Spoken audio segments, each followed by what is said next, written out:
नमस्कार दोस्तों, सुभाष की बात में आपका स्वागत है। दरअसल हम आज बात कर रहे हैं गुजारा भत्ता की। गुजारा भत्ते का आशय होता है कि अगर किसी के पास अपने लिए आय नहीं है तो उसको जीवन गुजारा करना है तो उसको गुजारा भत्ता मिलता है। बहुत बार सरकारें बेरोजगारी भत्ता देती है, सामाजिक सुरक्षा पेंशन का भत्ता देती है, पर एक स्त्री जो विवाहिता है उस विवाहिता स्त्री को यदि किन्हीं कारणों से उसका तलाक हो जाए, वो पति से संबंध विच्छेद हो जाए तो उसको गुजारा भत्ता मिलने का एक हक था। पर हमने ये देखा कि हमारे देश में ये हक भी छीन लिया गया और उसके बाद सुप्रीम कोर्ट ने एक बड़ा फैसला देकर कहा है कि मुस्लिम महिलाओं को, जो तलाकशुदा मुस्लिम महिलाओं को भरण पोषण के लिए गुजारा भत्ता जो है वो दिया जाएगा। 40 साल बाद ये जो है मामला फिर से सुर्खियों में। पहली बार ये मामला 1986 में उठा था, जब राजीव गांधी की सरकार ने 1985 में सुप्रीम कोर्ट के साहबानों के पक्ष में आए फैसले को पलटते हुए मुस्लिम महिला तलाक के संरक्षण का अधिकार कानून बना दिया था।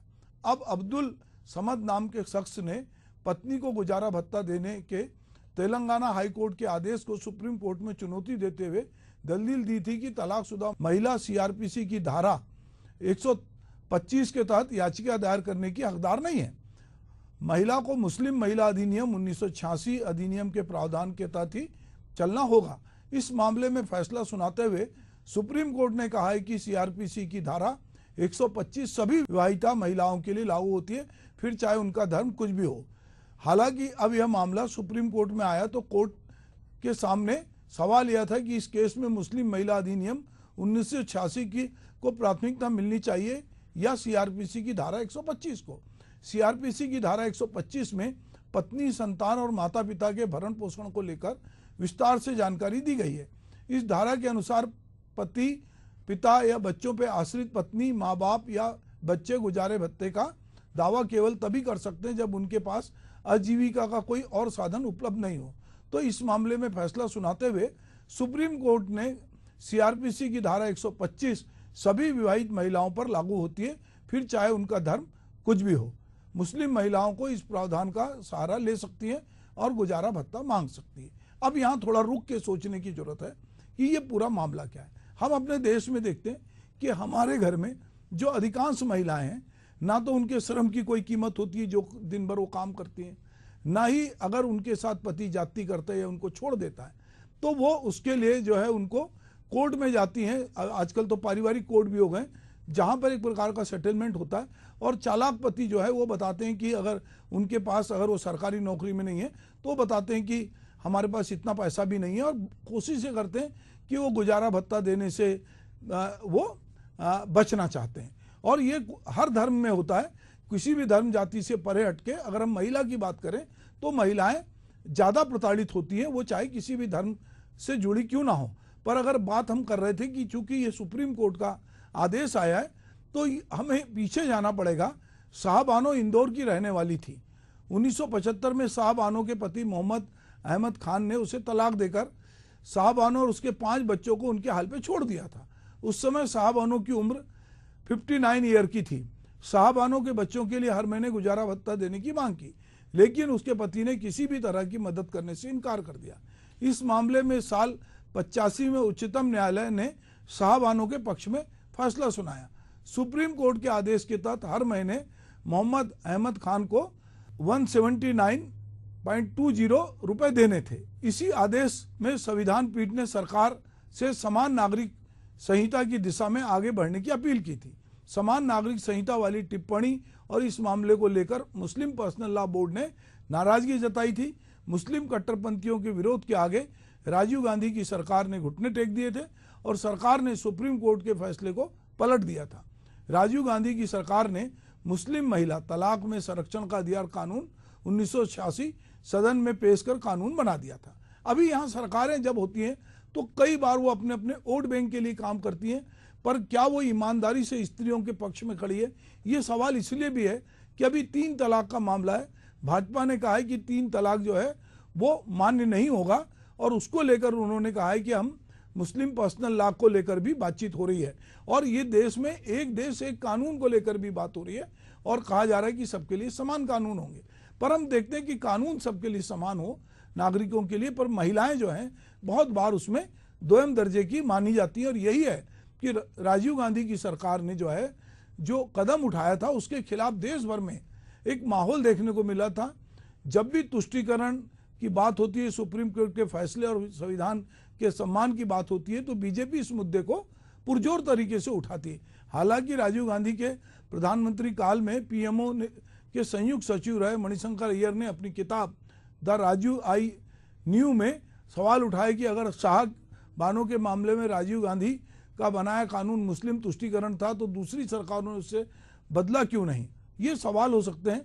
हालांकि साल 2001 में राजीव की हत्या के 10 साल बाद सुप्रीम कोर्ट ने दंड प्रक्रिया संहिता की धारा 125 को बरकरार रखते हुए मुस्लिम पति को अपनी तलाकशुदा पत्नी को गुजारा भत्ता देने के दायित्व से मुक्त नहीं कर सकता, ये कहा। साथ ही यह गुजारा भत्ता को 3 महीने की इद्दत अवधि तक भी सीमित नहीं करता। तो कई मामलों में तलाकशुदा मुस्लिम महिलाओं को गुजारा भत्ता नहीं मिल पाता, या मिलता भी है तो इद्दत की अवधि तक। इद्दत एक इस्लामिक परंपरा है। इसके अनुसार अगर किसी महिला को उसका पति तलाक दे देता है या उसकी मौत हो जाती तो महिला इद्दत की अवधि तक दूसरी शादी नहीं कर सकती। इद्दत की अवधि करीब 3 माह रहती है। यह अवधि पूरा होने के बाद तलाकशुदा महिला जो मुस्लिम महिला दूसरी शादी कर सकती है। हालांकि अप्रैल 2022 में एक मामले में इलाहाबाद हाई कोर्ट ने अपने फैसले में कहा है कि तलाकशुदा मुस्लिम महिला इद्दत की अवधि के बाद भी गुजारा भत्ता पाने की हकदार है और उसे ये भत्ता तब तक मिलता रहेगा जब तक वो दूसरी शादी नहीं कर लेती। इसी तरह इसी साल जनवरी में एक मामले में बॉम्बे हाई कोर्ट ने भी कहा कि तलाकशुदा मुस्लिम महिला अगर दोबारा शादी भी कर लेती है तो भी उसे पूर्व पति से गुजारा भत्ता पाने की वो हकदार है। पति पत्नी के बीच छोटी सी अनबन ही क्यों ना हो, यदि पति 3 बार तलाक तलाक तलाक कह देता था तो इस्लामिक कानून के अनुसार उसे तलाक माना जाता है।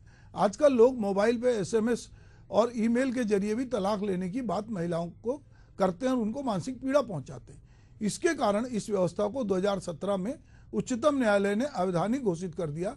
इस्लाम में विवाह के समय उसकी सुरक्षा के लिए सभी प्रावधानों के अलावा यह विशेष रूप से तय किया गया था कि महिलाओं को अपने मेहर का पूरा अधिकार है।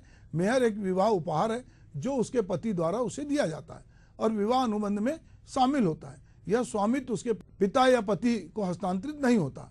इस्लाम में मेहर की अवधारणा महिला के लिए एक वास्तविक या प्रतीकात्मक मूल्य होता है, जैसा कि बहुत सारी संस्कृतियों में था, लेकिन वह प्यार और स्नेह का प्रतीक एक उपहार है। गुजारा भत्ता पूर्व पत्नी को इसलिए दिया जाता है कि वह एक सम्मानजनक जीवन का निर्वाह कर सके। पति के साथ रहते समय उसका जो कुछ जीवन यापन का स्तर था वही खर्च वो स्तर उसका चलता रहे। एक औसत भारतीय स्त्री विवाह के बाद अपना तन मन कैरियर आदि सब कुछ बदलती है ताकि वह अपने पति के साथ आराम से उसकी मर्जी के अनुसार, ससुराल वालों की मर्जी के अनुसार वो रह सके। गर्भधारण, बच्चे, घर की साफ सफाई, सास ससुर की सेवा, पति की पसंद नापसंद, पति का कार्यस्थल आदि विभिन्न जो काम में स्त्री जाती है। तबादला पति का होता है पर पत्नी भी उसके साथ साथ पीछे पीछे कई जाती है। बहुत सारी स्त्रियां, हमारा अधिकांश स्त्रियां उस तरह से नौकरी नहीं करती हैं।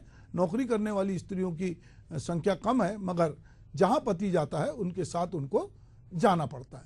तो इसीलिए हम स्त्री को लेकर जब बात करते हैं तो हमको लगता है कि स्त्री चाहे कहीं की हो, पूरी दुनिया की स्त्री क्यों ना हो, जब स्त्री के साथ किसी तरह की जाति होती है और उसकी आर्थिक यदि स्थिति कमजोर है तो निश्चित रूप से उसको गुजारा भत्ता पाने की वो हकदार है और उसे किसी भी तरह के कानून बनाकर किसी भी तुष्टीकरण के लिए किसी भी धर्म के दबाव में आकर नहीं बदलना चाहिए। ये अच्छी बात है कि अभी हमारी जो कोर्ट हैं वो इसको समझ रही हैं। देर से ही आया पर शाहबानो प्रकरण में जो गलती हुई थी उसको सुधारने की बात हुई। एक स्त्री अगर आर्थिक रूप से स्वावलंबी है, अगर वो अपने पैर पे खड़ी है तो उसका शोषण उस तरह से नहीं हो सकता जैसा कि एक आश्रित स्त्री का होता है।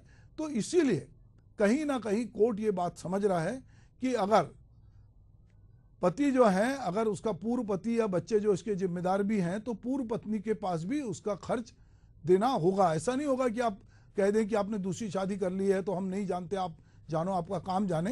तो निश्चित रूप से ये जो फैसला आया है सुप्रीम कोर्ट का, ये महिलाओं जो मुस्लिम महिलाएं हैं उनके पक्ष में फिर से एक बार ये चर्चा में आएगा और निश्चित रूप से इसको जो है मुस्लिम महिलाओं के हक में माना जाएगा। और जो लोग महिलाओं को, मैं फिर कह रहा हूँ, कि अलग अलग तरह की जातियां होती हैं, पर अगर हम लैंगिक तरीके से बात करें तो स्त्री पुरुष जो होता है उसमें स्त्री जो है हमारे देश में अभी भी वो बहुत सारे मामलों में वो पुरुष पे डिपेंड है, क्योंकि हमारे यहाँ अधिकांश समाजों में पुरुष कमाता है। अब धीरे धीरे स्त्रियां जो है वो भी घर की चौखट से बाहर निकल रही हैं और वो भी आर्थिक रूप से मजबूत हो रही है, और वो जानती है कि हमारा जो बड़ा शोषण होता है वो आर्थिक कारणों से होता है, इसीलिए अब वो अपने को आर्थिक रूप से स्वावलंबी बना रही है। और सरकार की तमाम तरह की योजनाएं भी हैं जो स्त्री को स्वावलंबी बनाने की ओर अग्रसर कर रही हैं। यही वजह है कि अब स्त्री नए तरह से जागरूक हो रही है। नमस्कार।